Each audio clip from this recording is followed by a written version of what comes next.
Assalamualaikum warahmatullahi wabarakatuh. Waalaikumsalam warahmatullahi wabarakatuh. Ibu-ibu guru hebat, guru SMA Negeri Mainan yang ada waktu, kemudian anak-anak bapak saya yang ada di baiklah, pada kesempatan kali ini saya akan mencoba menampilkan tentang aksi nyata tentang budaya positif. Namun sebelumnya silakan Ibu ya dan hadirin semua memperhatikan video berikut.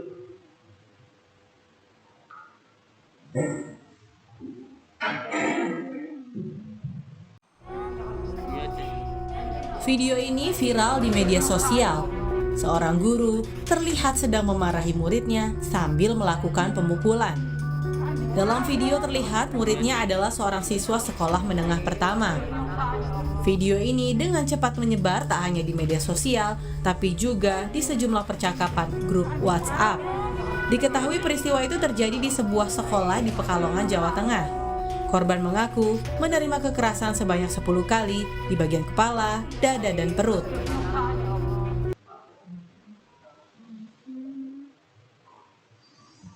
Di sini ada viral ya, video guru aniaya murid.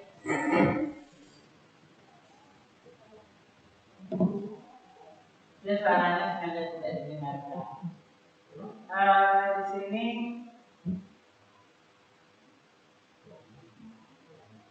ini bapak gurunya, kalau ada muridnya.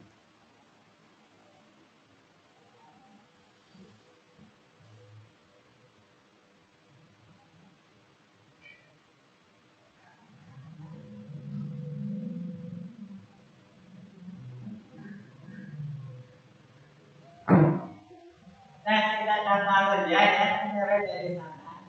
Kira-kira ya, ibu bapak memperhatikannya, ibu-ibu ya, ibu-ibu memperhatikannya seperti apa kira-kira yang harus? Mungkin saya minta pendapat dari Ibu Restu dulu. Baik, terima kasih atas kesempatan. Menurut saya video tadi itu seperti memproses siswa yang ada kasus seperti terlambat atau anggaran terlambat, dan guru ini berusaha untuk memecahkan kasus ini bersama siswa. Cuma karena di sana postur tubuhnya tegak pinggang, kemudian ada mengaitkan tangan, jadi mungkin di sini seperti dianiaya. Tapi kalau menurut saya di sini tidak kelihatan fisiknya itu bersentuhan dengan siswa. Kalau menurut saya, tapi di secara keseluruhan data ini lagi memproses siswa yang berkasus atau melakukan pelanggaran. Terima kasih Pak Dirjen. Terima kasih Bu Restu ya. Jadi kalau secara apa belum nampak mengenainya ya. Nah, ada pendapat dari ibu yang lain? Terima kasih Pak Yani. Kalau yang saya lihat dari video ini terlihat bahwa ini tegak pinggang menunjuk. Ini memang mencerminkan bahwa bapak ini dalam kondisi marah pada siswanya gitu. Jadi saya rasa ini sangat disayangkan juga kemudian karena juga dapat merusak mental anak apanya ya, dari situ Ya, jadi ini merusak mental anak ya. Ya, memang kita nggak tahu ya videonya tentang didapatkan jadi apa yang di belakangnya. Tapi katanya di sana adalah guru aniaya murid ya. Mungkin kita nggak tahu ya di belakangnya bagaimana, mungkin aja tangannya ini ke sini lagi ya. Ya, memproses anaknya sampai gini-gini ya. Ditunjuk. Nah, ya, Ibu Bapak ya. Jadi hari ini nanti yang kita salah satunya kita pelajari di sini pada pertemuan ya diseminasi pembelajaran pada ya budaya positif, yaitu tentang ya salah satunya adalah penanganan murid-murid yang bermasalah. Nah, ya.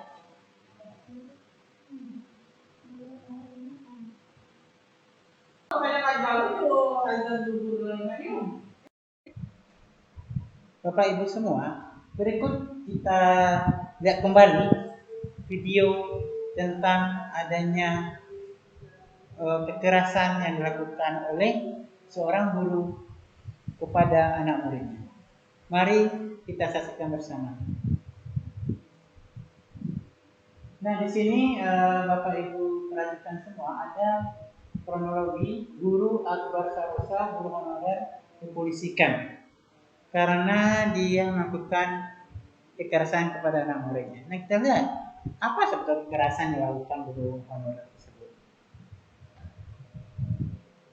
Nah, berdasarkan video yang Ibu Bapak perhatikan ya, ini sudah ada sidang tuntutan dari pihak si wali murid ya, di mana dia menuntut 50 juta ya terhadap Pak Akbar ini ya.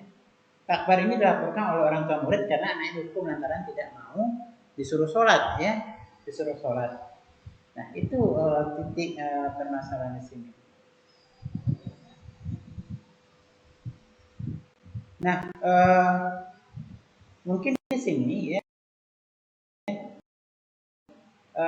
ada pendapat ya dari ibu bapak semua, apa yang harus kita lakukan ya dalam mengatasi permasalahan ini. Nah, seperti yang ibu bapak pahami semua, bahwasanya perintah sholat ini memang perintah yang wajib ya.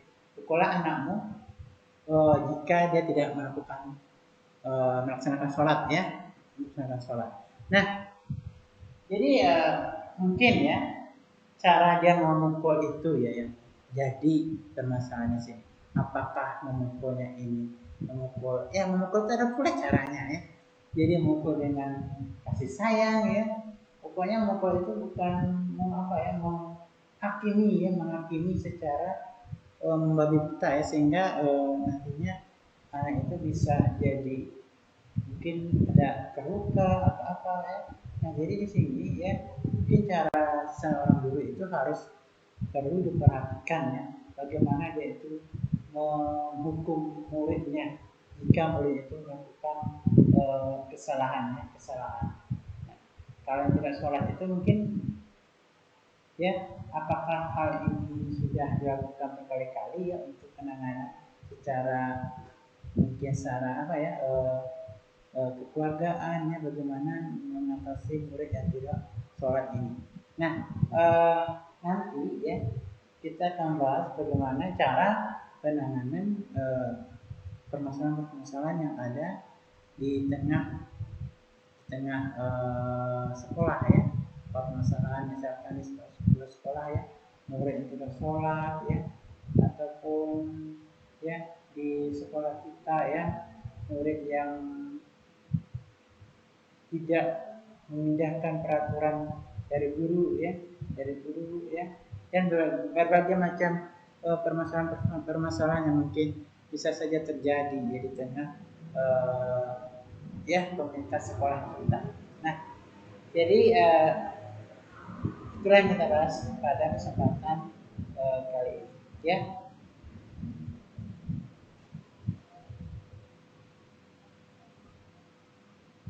Tujuan kita di sini ya, tujuan kita bertatap muka di sini yaitu untuk Bapak Ibu memahami tentang budaya positif sekolah beliau positif, yaitu ada mengenai penanganan siswa bermasalah, kemudian terkait dengan kelas, ya, kemudian masalah motivasi, ya, motivasi bagi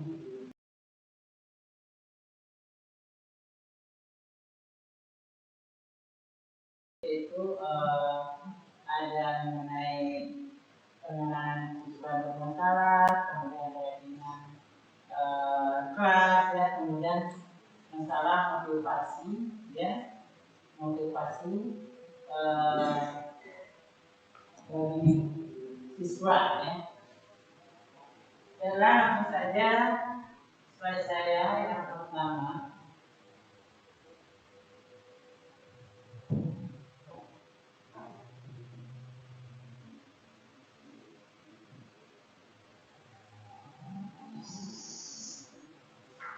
Nah, di sini jadi konsep inti budaya positif yaitu ada perubahan paradigma belajar, kemudian ada sistem positif, kemudian adanya nilai-nilai kebaikan, kemudian ada kebutuhan dasar manusia, kemudian adanya motivasi perilaku manusia, berikutnya ada posisi kontrol guru, kreativitas, dan segitiga resolusi. Nah, jadi nanti anak murid kita kita cobakan dalam penanganan di segitiga resolusi.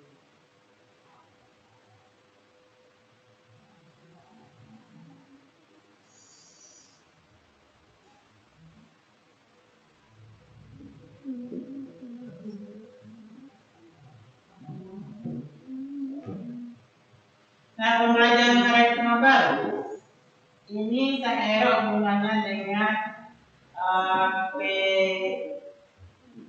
profil pelajaran Pancasila. Nah, sebentar lagi kita akan melaksanakan proyek kelima yang itu, ya. Jadi di sini pembelajaran dengan paradigma baru ini akan merancang, ya, berdasarkan prinsip pembelajaran berdiferensiasi. Nah, jadi, ya, anak murid itu sebetulnya tidak boleh kita samakan. Mereka itu punya komunitas sendiri antara satu dan yang lainnya. Jadi nanti mereka kita harapkan sama, ya, tujuannya sama, ya. Tapi mungkin cara kita mengajarnya akan berbeda antara satu dan yang lain. Jadi itulah yang lagi digalakkan oleh pemerintah sekarang, yaitu pembelajaran berdiferensiasi. Selama ini memang kita terkadang menyamakan saja, ya, antara mungkin seperti murid-murid ini, ya, antara mereka sama banyak lanjut semua, ya, padahal mereka ini berbeda. Nah, jadi diharapkan nanti yang satu membantu yang lainnya untuk mereka sama-sama mencapai tujuan dari pembelajaran itu. Jadi inilah yang digalakkan oleh pemerintah sekarang, ya. Jadi pembelajaran berdiferensiasi sehingga peserta didik ini bisa, ya, belajar kebutuhannya berdasarkan perkembangannya. Ya.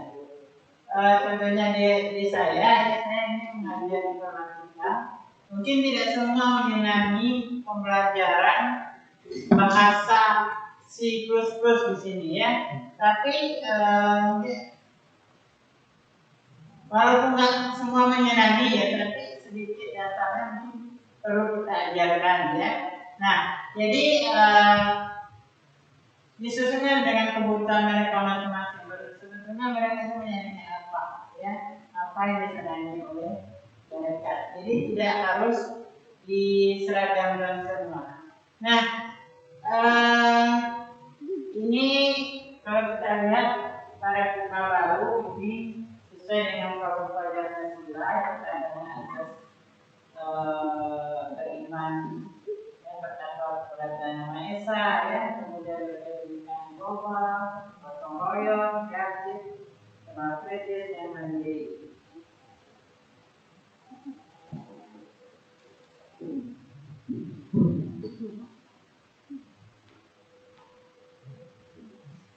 Nah, berikutnya kita lihat mispersepsi dari teori kontrol.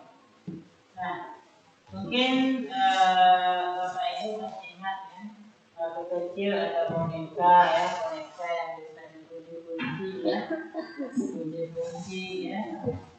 Ini anak-anak kita ini lagi mengalami kita dulu ya.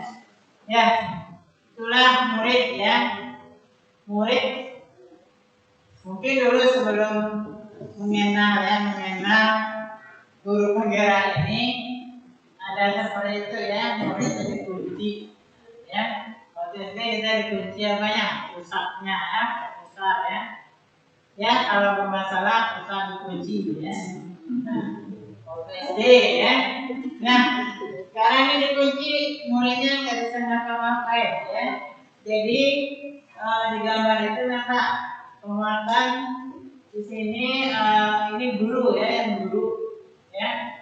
Nah, di situ ilustrasi guru membuat murid, kemudian ilustrasi berpikir dan membuat bahasa bersuara mampu membuat karakter.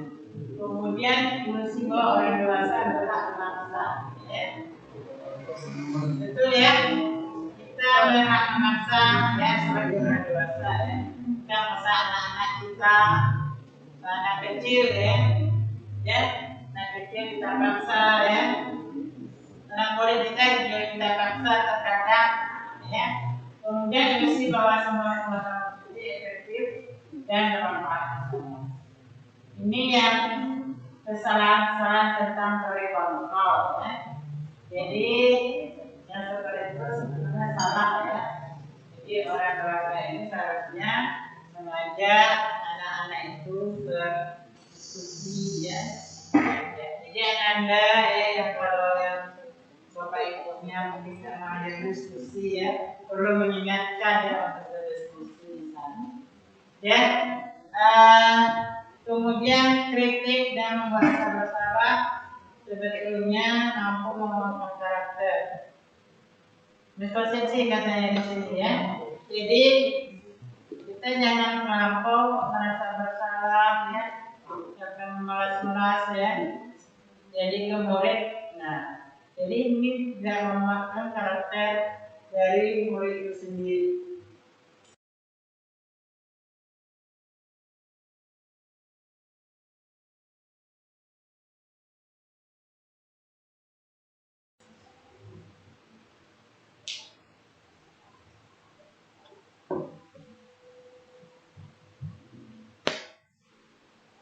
Berikutnya mengubah paradigma stimulus respon ke pendekatan berkontrol. Ya, jadi di sini ada realitanya ya. Realitanya adalah kita sama, kontrolnya sebetulnya kita berbeda ya. Antara ya ibu dengan saya sendiri mungkin berbeda ya. Walaupun sama-sama guru ya, guru berbeda ya. Namun semua orang mungkin ada melihat kita ini sama ya. Tapi ada pula seorang memiliki gambaran berbeda ya, antara mungkin ya ibu guru yang satu dengan yang lain ya kan berbeda. Kemudian kita mencoba membawa orang agar berpandangan sama dengan kita. Ya, kita berusaha ya. Tapi belum tentu ya, karena usaha kita belum tentu juga berhasil ya. Kita ini berbeda, jadi nggak usah disama-samakan. Kemudian lagi perilaku buruk dilihat sebagai suatu kesalahan. Sebetulnya itu tidak ada baik ya, semua perilaku sebetulnya memiliki tujuan ya. Tujuannya itu apa ya? Tujuan apa? Jadi kenapa dia itu melakukan perilaku buruk? Kemudian orang lain bisa mengontrol saya. Ya, hanya Anda yang bisa mengontrol diri sendiri sebetulnya ya, bukan orang lain ya. Jadi kita di sekolah ini datang terlambat ya sebagai guru, itu sebenarnya kita yang mengontrol ya, bukan ibu kepala sekolah ya ataupun tiket ya. Nah, tiket selalu mengingatkan. Nah, sebetulnya kitalah sebagai guru yang harus mengontrol diri sendiri.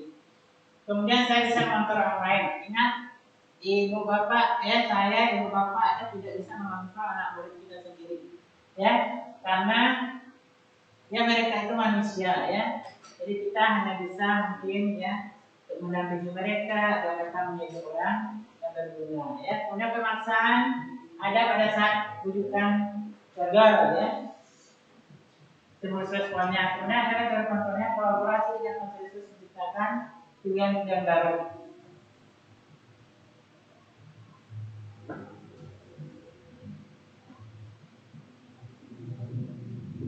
Nah, kita lihat ini kata-kata disiplin, disiplin. Ini sudah positif ya, jadi kalau datanya tentu nggak dibahas sini ya. Jadi disiplin positif ini berasal dari kata ya disiplin ya, disiplina ya, artinya belajar. Jadi ini mengacu pada disiplin diri ya, yang memiliki tanggung jawab terhadap apa yang dilakukan berdasarkan nilai-nilai yang diyakini ya. Disiplin positif ini merupakan salah satu penerapan disiplin yang menumbuhkan kesadaran serta memberikan sedikit tanpa imbalan tanggapan, ancaman ataupun hukuman. Jadi ini berjalan dengan sendiri tanpa kita adanya pemaksaan ya. Nggak harus ada reward ya, kita berjalan sendiri, dia berjalan dengan baik gitu ya. Kita dengan ikhlas, sebetulnya intinya ikhlas ya, kita dengan ikhlas menjalaninya tanpa harus ada hukuman ya, ada ancaman ya. Jadi kalau kita sebagai guru ya, datang terlambat ya, datang cepat, ini sudah tanggung jawab kita sebagai guru ya.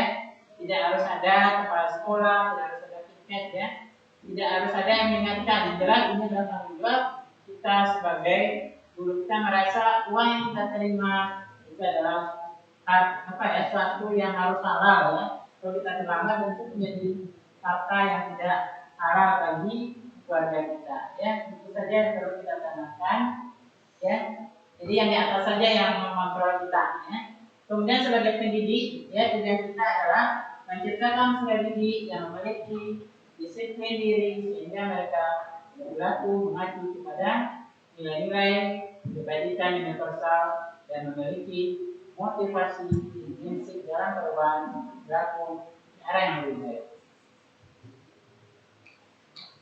Kemudian nilai-nilai kebajikan ya, itu adalah nilai yang disepakati bersama ya, lepas dari suku bangsa, agama, bahasa maupun dari latar belakangnya ya.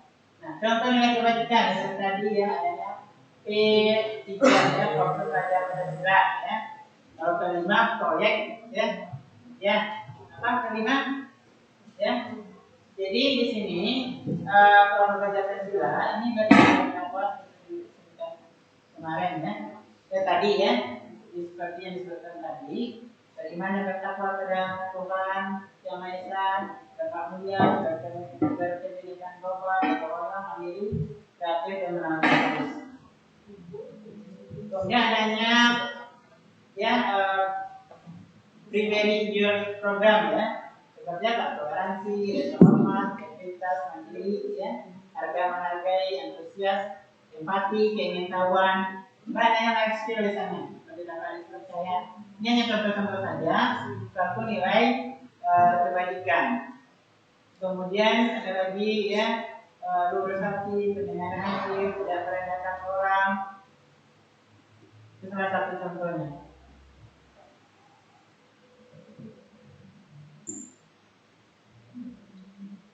Kemudian kita lihat kebutuhan, masalah kebutuhan ini. Di sini kebutuhan dasar manusia. Ini adalah sesuatu yang kita lakukan untuk mendapatkan apa yang kita inginkan. Seluruh tindakan yang kita lakukan ini memiliki tujuan tertentu dan semua usaha yang terbaik. Jadi kebutuhan di sini dalam rangka agar semua itu bisa terpenuhi dengan baik. Itu adalah kebutuhan dasar.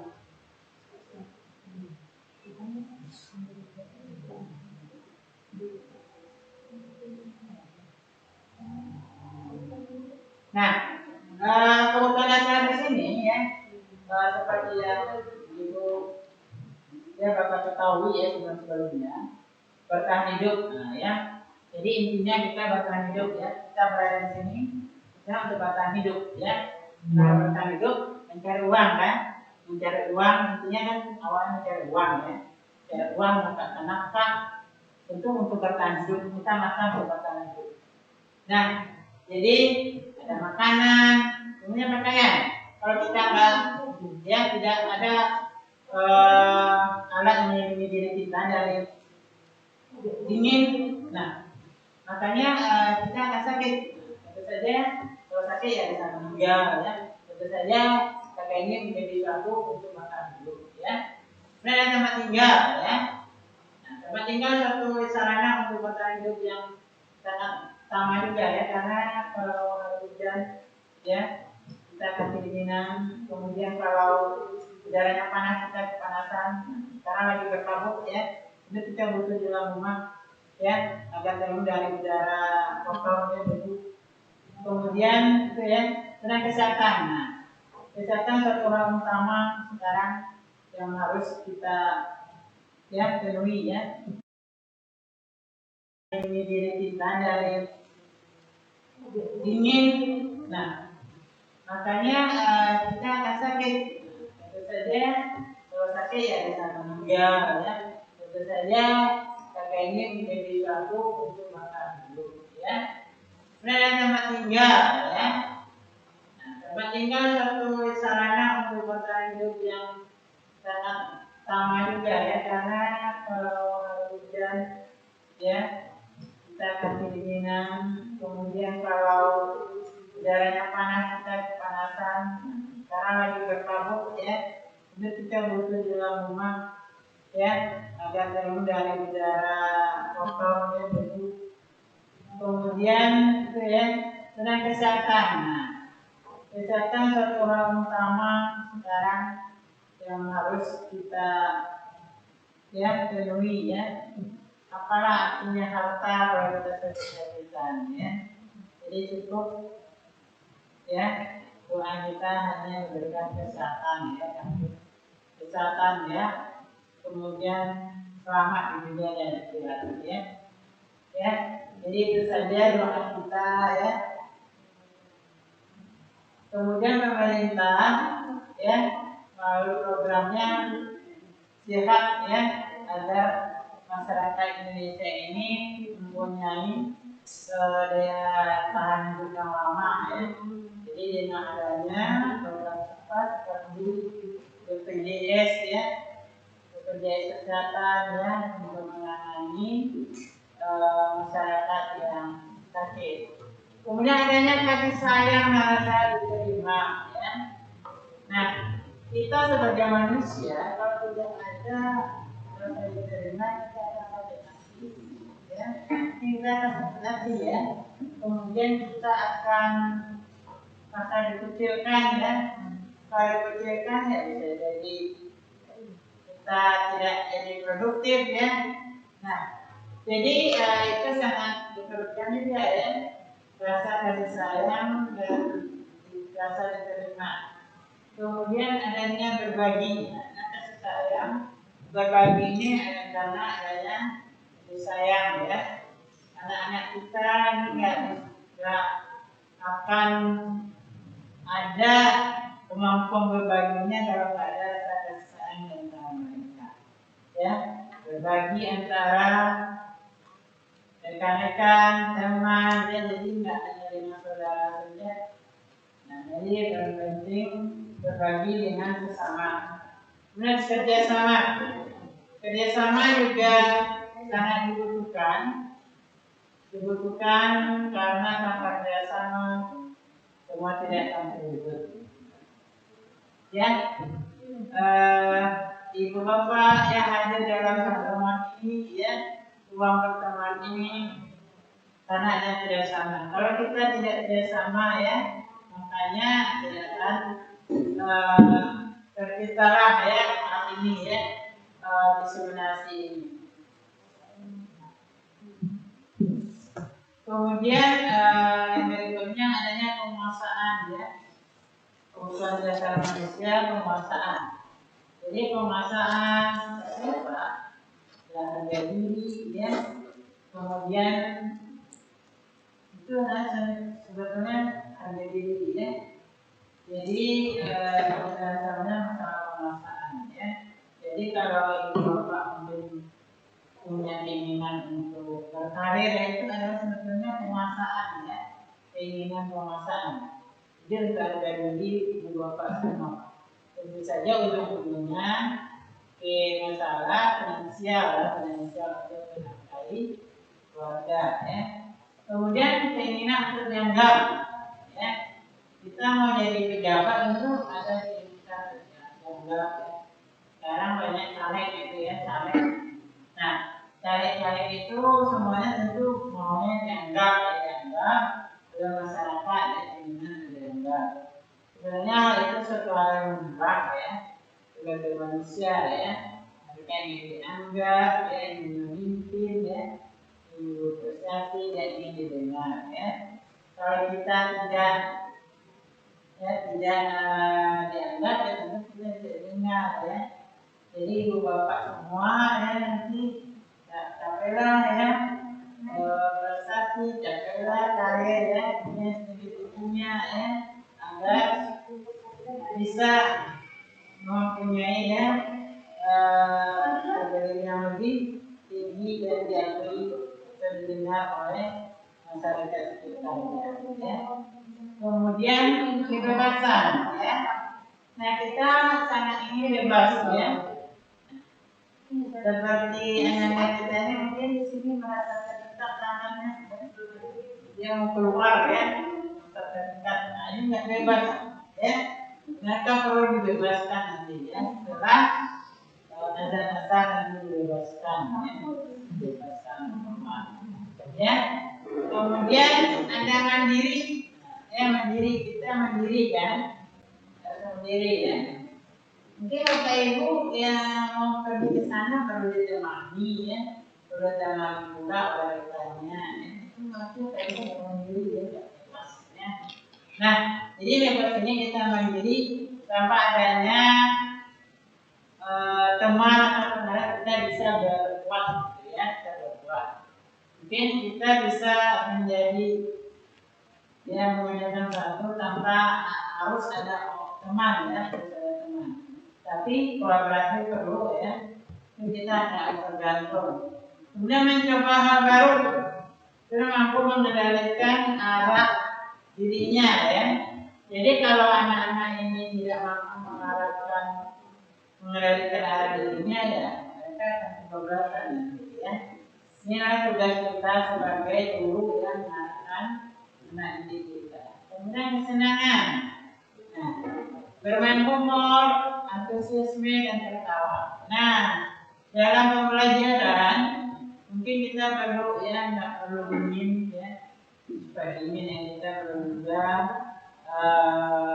berkelakar ya, ataupun memberikan humor kepada anak murid kita ya, agar mereka tidak bosan ya, tidak stres ya.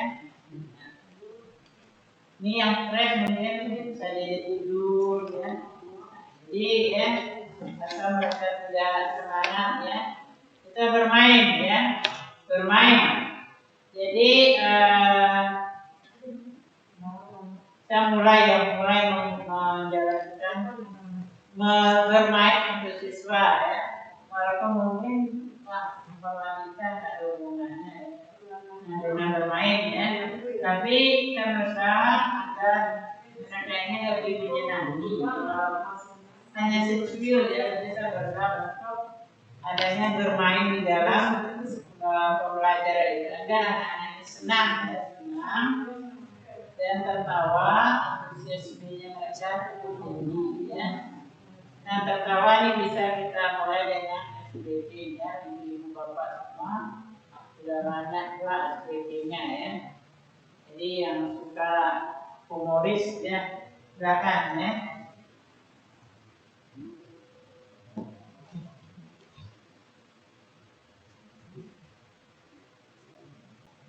Berikutnya motivasi perilaku manusia ya. Jadi motivasi itu ada yang dari dalam diri.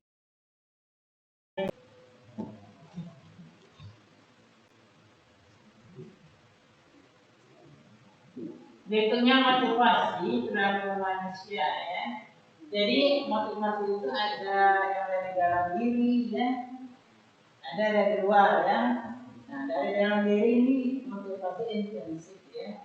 Nah, menjadi orang yang mereka inginkan dan menjadi diri sendiri dengan mereka ya. Kemudian yang eksekusi ini untuk mencari ketidaknyamanan atau hukuman ya. Jadi untuk mendapatkan imbalan dari orang lain ya. Itulah yang menguasai prinsip yang ada dari diri seseorang ya. Mungkin ada pula yang lain tapi umumnya itu berdasarkan penelitian ya. Dan jadi itulah ya motivasi perilaku manusia.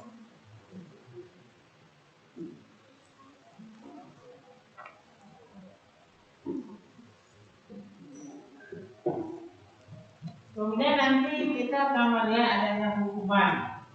Ya, kita mengenal hukuman, konsekuensi. Nah, hukuman di sini adalah sesuatu yang tidak terencana atau tiba-tiba. Ya, mungkin saja saat kita mengajar ya tiba-tiba kita melakukan sesuatu yang menurut kita itu salah ya. Jadi jiwa hukum kita itu tiba-tiba muncul ya. Mungkin ada anak-anak yang dulu ya di bawah meja, akhirnya diteropong bisa ya. Kemudian ada anak-anak yang tertidur diteropong ya. Juga menghukum maksud apa? Maksudnya menurut saya juga menghukum tiba-tiba muncul ya.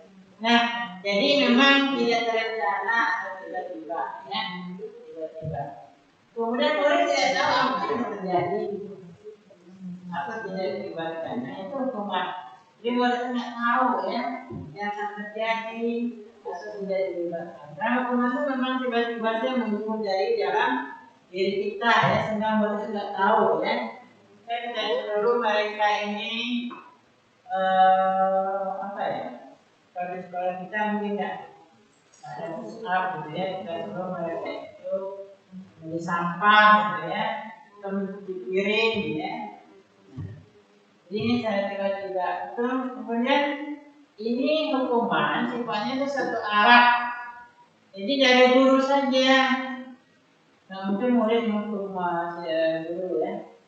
Ada videonya ada. Murid menghukum guru. Tapi itu satu hal yang luar biasa ya Ibu Bapak ya. Sampai mungkin ya satu pengecualian juga ya sampai ya ada satu apa ya killingnya terhadap guru itu sadis siswanya ya. Mudah-mudahan itu nggak akan dijawab di daerah kita ya. Kemudian hukuman fisik atau psikis. Mungkin di sini nggak ada seperti itu ya, tapi kalau di SMK nggak sengaja saja ya gurunya pang gitu ya, krak ya. Kadang ada yang kena telinga ya. Nah, jadi itu ya mungkin ini jadi kebiasaan juga bagi guru tersebut dibiasakan tangan di rumah ya, sehingga di sekolah juga tetap main tangan dengan tangan. Nah, jadi itulah hukuman yang kira-kira dia ada fisik ya. Mungkin di SD hal itu nggak baik ya, mencubit dicubit pusarnya sama guru ya. Dan apa ya matematika dicubit ya. Itu memang fisik juga ya. Dan apa yang menyentuh pembagian ya. Atau kita ngaji ya, gimana apa ya? Di sini dilarang ya. Jelas mungkin ada saatnya momennya dilarang atau tidak ya. Jelas. Jadi jangan sampai hukuman itu secara fisik, pokoknya jangan sampai melukai gitu ya. Sedang sholat aja pukulah anakmu gitu ya. Jadi mungkin pukulnya yang wajar saja yang memukulnya ya. Berikutnya konsekuensi. Konsekuensi itu suatu hal yang terencana, berarti yang sesuai dengan peraturan. Ya, jadi kalau nggak terencana ini nggak sesuai dengan peraturan. Ya, jadi anak-anak yang terlambat misalnya, ini konsekuensinya apa? Tidak dapat pelajaran gitu ya, di atas pelajaran ya. Kemudian murid tetap dibuat tidak nyaman dengan seperti ini, tidak dapat pelajaran, tidak dapat ilmu ya. Nah, kemudian setiap guru selalu memonitor muridnya ya, memonitor muridnya. Nah, jadi itu konsekuensinya. Kemudian adanya restitusi. Restitusi ini adalah penanganan siswa yang bermasalah ya. Misalkan ya, Habib ternyata melambat. Itu Habibnya Habib. Kemana Habib? Terlambat ya, sama para terlambat ya. Ya, jadi nanti kita dicobakan ya, yang lagi dulu ya. Ya, jadi nanti akan dicobakan proses menciptakan disiplin murid untuk memperbaiki kesalahannya. Proses kolaborasi yang mengajarkan murid untuk mencari solusi sendiri ya, itu adalah masa restitusi.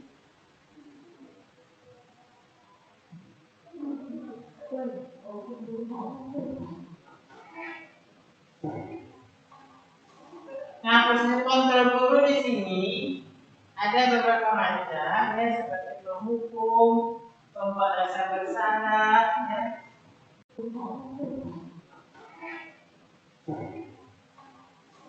Nah, proses kontrol guru di sini ada beberapa macam ya, seperti penghukum, pembuat rasa bersalah ya. Kemudian ada lagi sebagai teman ya, ada sebagai pemantau, ada sebagai manajer ya, sebagai kelompok kayak ini ya.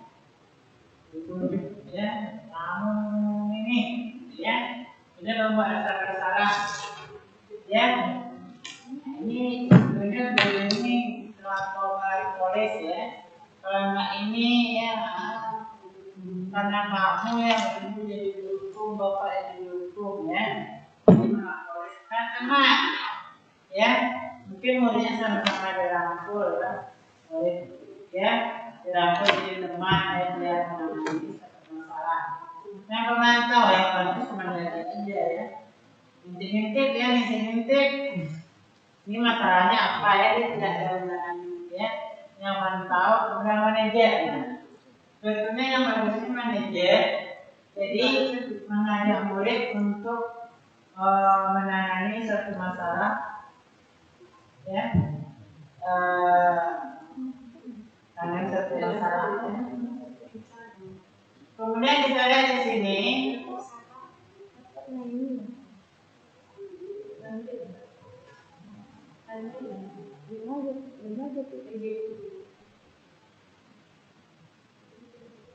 nah, jika siswa tidak memakai atribut lengkap saat berbicara bendera ya. Nah, selama ini kita mencoba untuk memakai bendera sama sejam ya. Beberapa kali Bapak Ibu memberitahu kamu baru saja mengucapkan ibu bapak. Nah, di sekolah anak saya ya, rupanya anakku suruh pakai apa ya? Saya melakukan kesalahan, cuma mengkritik, nggak enak juga ya. Di sekolah anak saya gitu ya, yang ada terlambat seperti rupanya bertentangan pula dengan kita ya, dengan guru bendera. Ini mempermalukan sampai jam pelajaran terakhir memakai itu ya. Saya melakukan kesalahan, dibuat dengan kardus, terus dikalungin di leher ya. Nah, suatu saat mungkin akan kita kritik juga ya, ibu-ibu yang sama ya, anaknya nanti setelah dilihat ya, ada itu pakai kalung-kalung seperti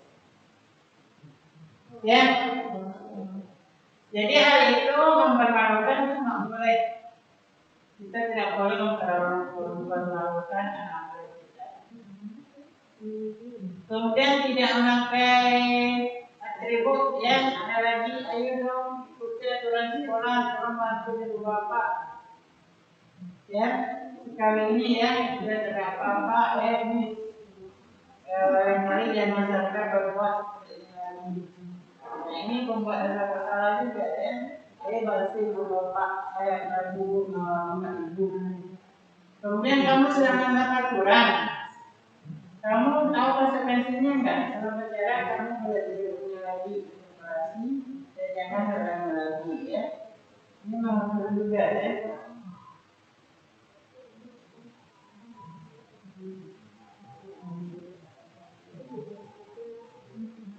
Nah, sebagaimana aja yang sudah jelas di sini, apakah kamu tahu kesalahannya? Ya, apakah kamu tahu kesalahan?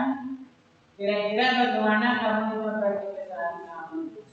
Ya, nah ini sebagai manajer. Kemudian lagi,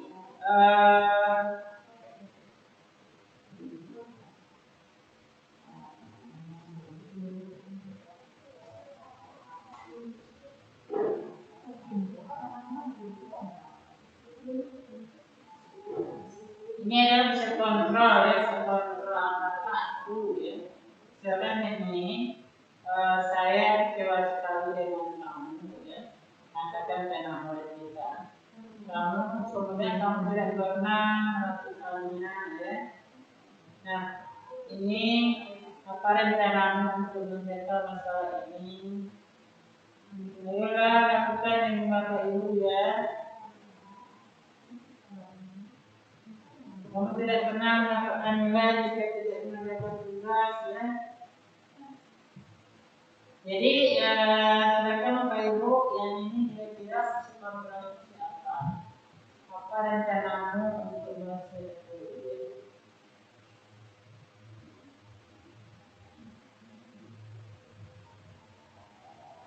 Ini saya kecewa sekali dengan kamu, kira-kira bisa kontrol apa? Teman Dari rasa bersalah. Merasa bersalah ya. Jadi merasa bersalah. Kemudian lagi kalau yang ini kamu tidak pernah dengar melakukannya.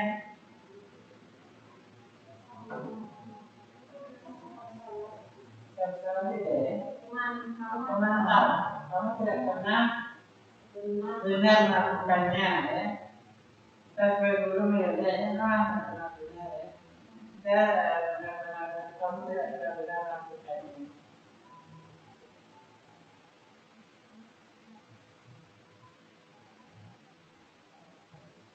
Nah, ada lagi, apa rencanamu untuk menjaga masalah ini? Manajer ya. Jadi kita sebagai guru bisa menanyakannya ke rekan-rekan kita, karena oleh kita.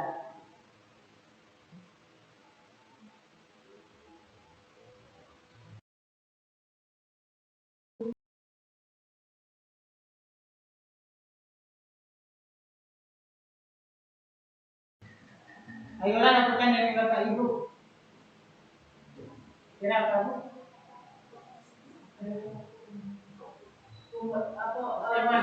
Teman. Ya ini anggap Ibu Bapak ya sebagai ya Pak namanya sebagai teman kita. Ayo lakukan dari Bapak Ibu.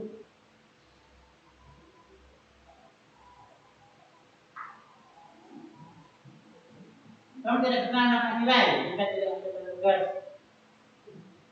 Hukum. Nah, memang secara tidak sengaja ini saya bisa lakukan ya. Kalau tidak ada nilai kan nggak nilai gitu ya.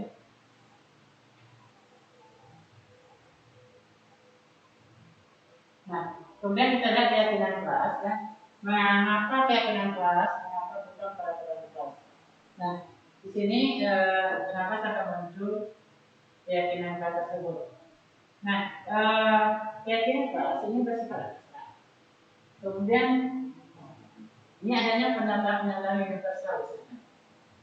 Ini sedikit, tidak banyak-banyak ya kalau peraturan di sekolah kita namanya juga ya ya. Nah, ada pasal-pasal itu banyak. Kalau keyakinan kelas ini sedikit, jadi mudah diingat. Keyakinan kelas sedikit mudah diingat. Kemudian sesuai dengan kondisi kelas. Jadi Mungkin antara kelas tadi 10E2 yang berbeda dengan 10E1 ya, 10E1. Kemudian beda pula dengan 10E4 yang berbeda. Kemudian sesuai dengan kondisi kelas dan sekolah sehingga mudah diterapkan. Kemudian semua warga sekolah dilibatkan.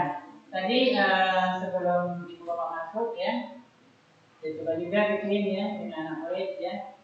Dan ditawarkan rupanya mereka jadi ya untuk semester besok apa yang mau kita bikin ya.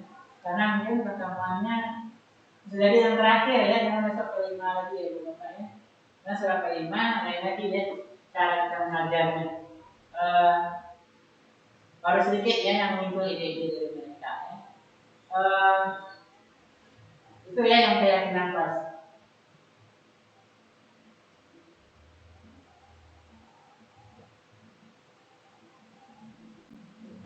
Kemudian kita lihat di sini ya, keyakinan kelas ini segitiga diskusi.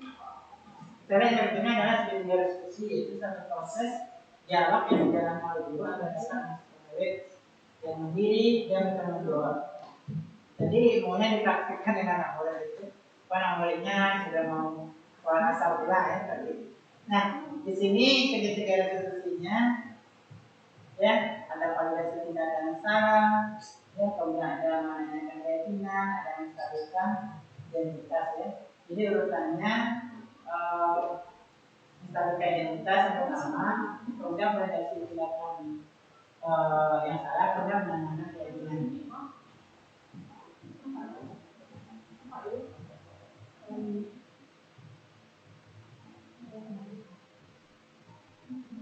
Nah, menstabilkan identitas ini berdasarkan prinsip atau membuat kesalahan bagian dari proses pembelajaran. Nah di sini misalkan kata-katanya global itu buat salah itu wajar ya, salah itu wajar. Kemudian tidak ada manusia yang sempurna ya. Kemudian ibu bapak tidak pernah melakukan itu ya. Ibu bapak tidak mau mencari siapa yang salah, tapi ibu bapak ingin mencari solusi dari permasalahan ini. Ya. Kamu pernah merasa begini? Ini salah satu kata-kata dari menstabilkan identitas ya. Memang ini sesuatu yang perlu kita coba tapi yang baik.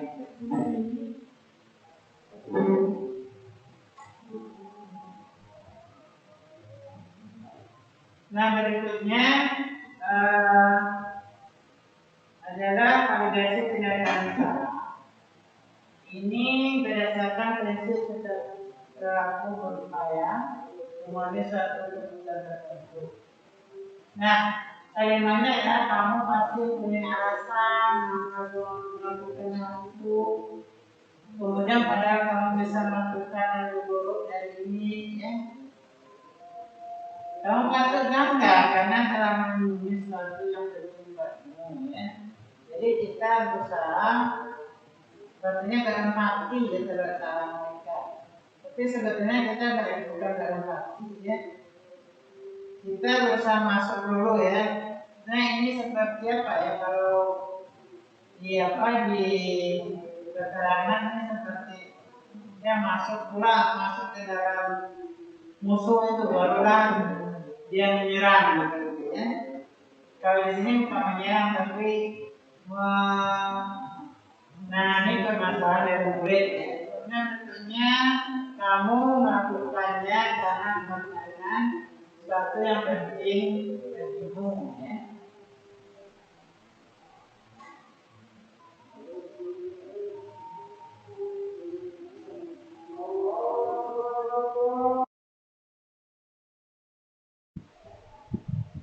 Bapak Ibu semua, berikut adalah salah satu contoh penanganan siswa bermasalah dengan menerapkan segitiga restitusi. Baiklah, langsung saja kita mulai penanganannya.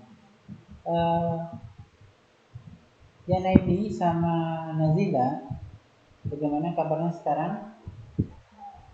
Baik. Naili dan Nazila, tahu nggak kenapa Bapak panggil sekarang? Tahu nggak? Kenapa? Nah, Nazila ada masalah sama Nazila. Lagi bersalah, ya. Nazila tahu nggak? Naili sedang apa? Kenapa Nailinya? Menangis ya? Nah, Naili menangis. Tahu nggak kesalahan Nazila? Kenapa Nailinya menangis? Apa kira-kira? Bila baca tugasnya Nazila, jarinya Nazila. Ya, Bapak tahu ya memang Bapak pun juga terkadang ingin juga yang bilang itu orang itu gimana ya. Pengen juga kita menengok ya, menengok apa yang dilakukan orang ya. Tapi kita nggak boleh melakukan hal tersebut ya, keinginan kita untuk menengok ya privasi orang tersebut hanya sekedar keinginan, nggak boleh kita melakukannya. Ya Naili ya, Naili ya Nazila ya. Lantas gimana? Naili apa Naili ya? Nazila tahu nggak ada hal yang dilanggar dari kesepakatan kita waktu kita mulai pelajaran atau kelas kita waktu di awal semester? Apa kira-kira? Dilarang apa? Dilarang membuka privasi orang lain. Dilarang membuka privasi orang lain. Gimana Naili? Ya. Nah, Nailinya menangis ya. Nah, jadi dilarang membuka privasi orang lain. Apalagi Naili apa Naili ya? Nazila tahu nggak ada hal yang dilanggar dari kesepakatan kita waktu kita mulai pelajaran atau kelas kita waktu di awal semester? Apa kira-kira? Dilarang apa? Dilarang membuka privasi orang lain. Dilarang membuka privasi orang lain. Gimana Naili? Ya. Nah, Nailinya menangis ya. Nah, jadi dilarang membuka privasi orang lain. Apalagi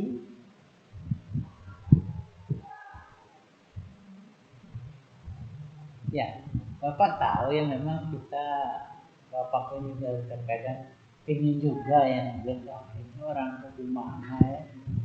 Pengen juga kita menengok ya, menengok apa yang dilakukan orang ya.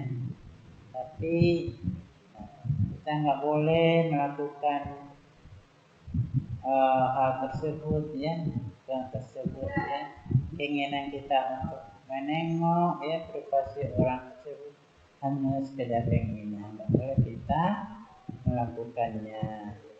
Ya Naili ya, Naili ya Nazila ya. Lantas gimana caranya Nazila untuk menyelesaikan permasalahan ini? Minta maaf sama Nazila. Minta maaf. Gimana Naili? Ada dimaafkan belum? Langsung aja dimaafkan. Dimaafkan ya. Apalagi ada lagi?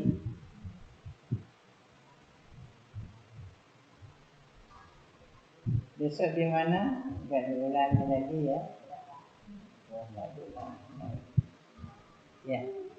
Oke, ada lagi nggak yang mau Nelly sampaikan ke Nazila? Nelly lagi. Nazila sampaikan ke Nelly agar tidak bertengkar.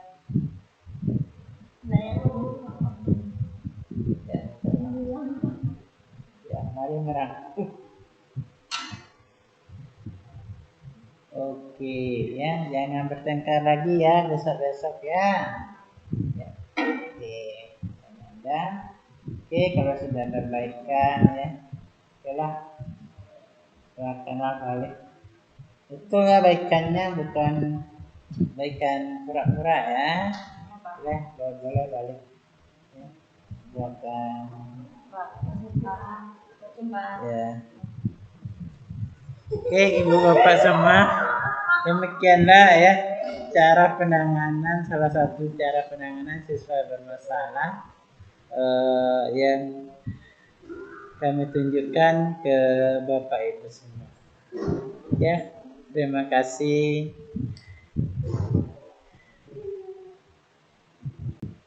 Caranya Nazila untuk menyelesaikan permasalahan ini. Minta maaf. Gimana Nali? Ada dimaafkan belum? Langsung aja dimaafkan. Dimaafkan ya. Apalagi ada lagi? Besok di mana? Enggak diulangi lagi ya. Enggak diulangi lagi. Ya. Oke, ada lagi nggak yang mau Nelly sampaikan ke Nazila? Nelly lagi. Nazila sampaikan ke Nelly agar tidak bertengkar.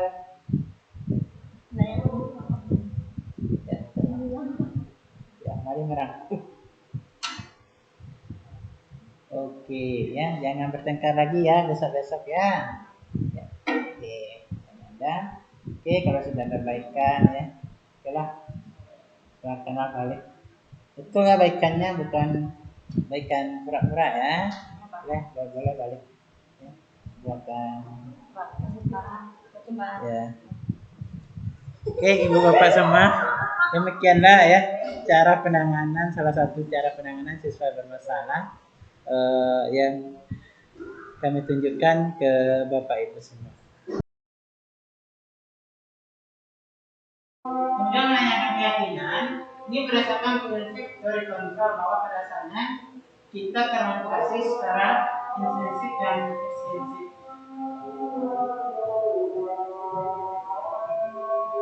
Nah, pertanyaannya kira-kira apa keyakinan kelas kita, dari apa yang telah kita sebutkan? Menceritakan gambaran sebuah kelas, kemudian dari kamu ya, kamu ingin menjadi orang seperti apa? Tadi saya tawarkan anak-anak apa yang maunya seperti apa ya. Kelas kita nanti yang ke depan ya, kita memperbaiki kesalahan-kesalahan Bapak tekan ya. Penilaian apa yang perlu kita latih bersama ya. Ini sudah tawarkan tadi yang utama, kedua ya. Jadi kira-kira itu saja ya Bapak Ibu ya. Dari presentasi saya. Yang sebagai penutup di sini dalam penerapan sistem itu hanya guru memiliki standar bagian profesional dan sosial yang baik kepada guru mampu mempersiapkan dirinya dalam proses kontrol. Dan saat ini ya, bagaimana bilang dirinya sebagai among ya, teman aja yang untuk para muridnya menjadi insan mandiri, merdeka dan bertanggung jawab. Nah ini adalah standar nasional pendidikan kita. Nah Bapak Ibu ya, sebelum ini berakhir kita buka juga sesi tanya jawab untuk Ibu Pak dan Ibu semua. Ada pertanyaan Ibu?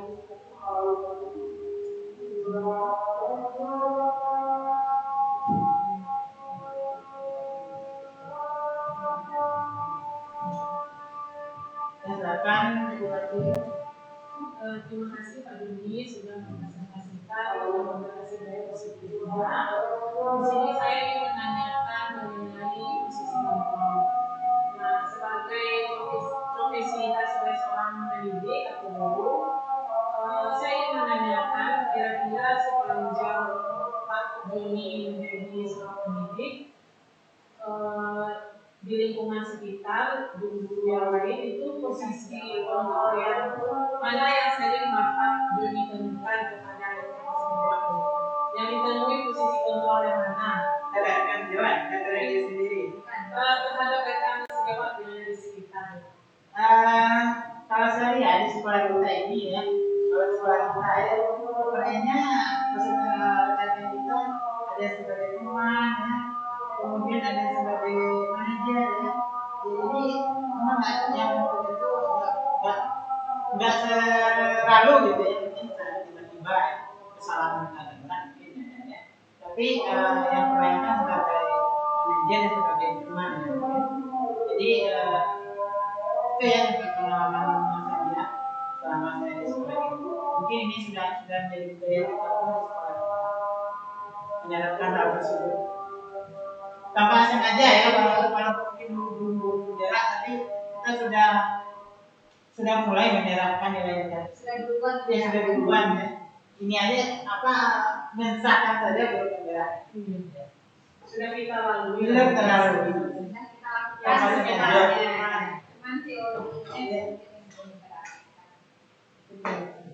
Dari ibu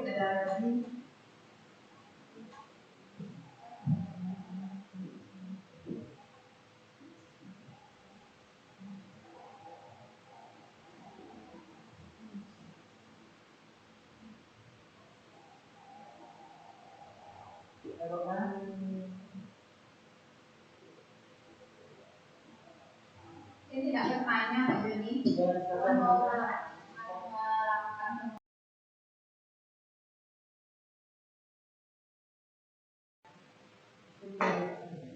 dari ibu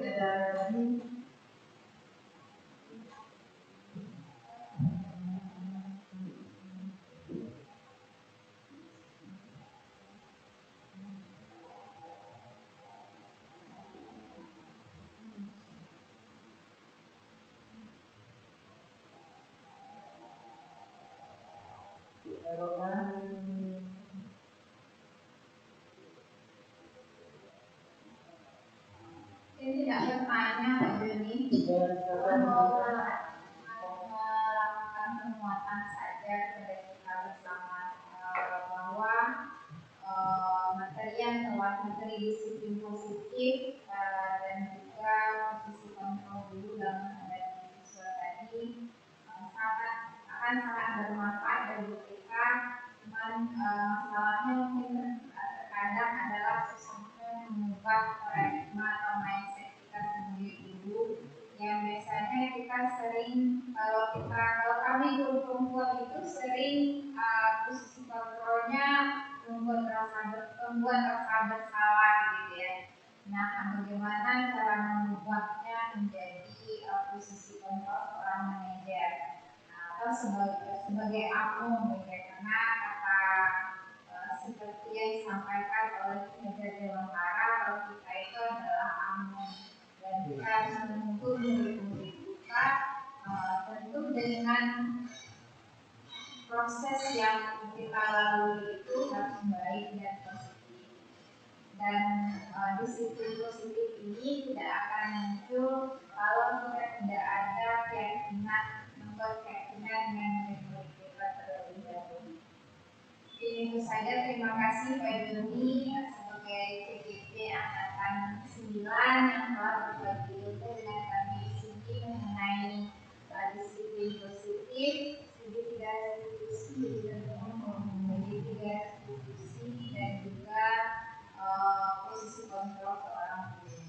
Terima kasih Pak Joni, semoga Pak Joni sukses. dan terima kasih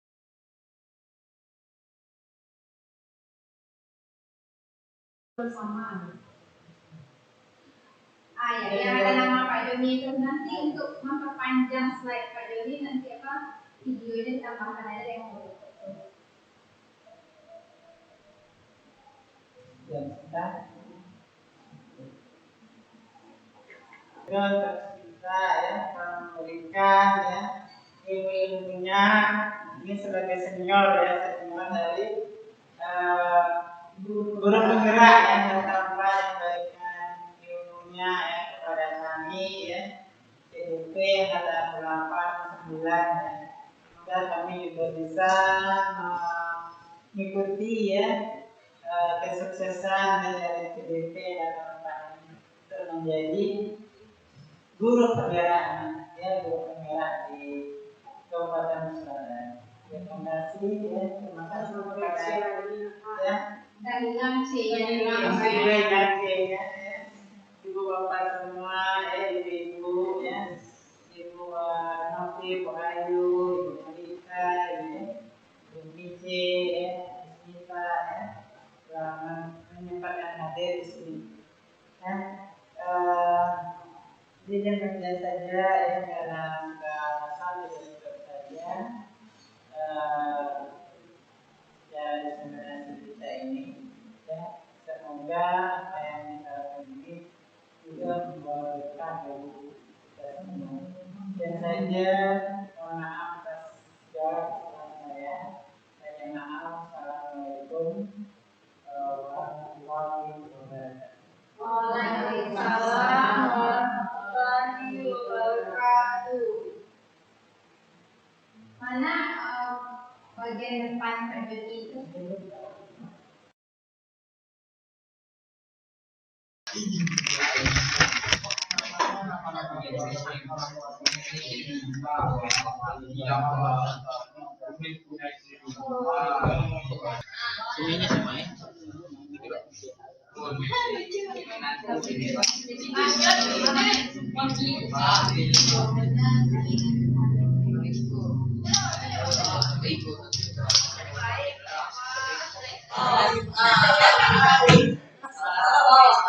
Salah minggir ya. Sekarang di mana sekarang gue, Pak? Ya, cepat. Ajar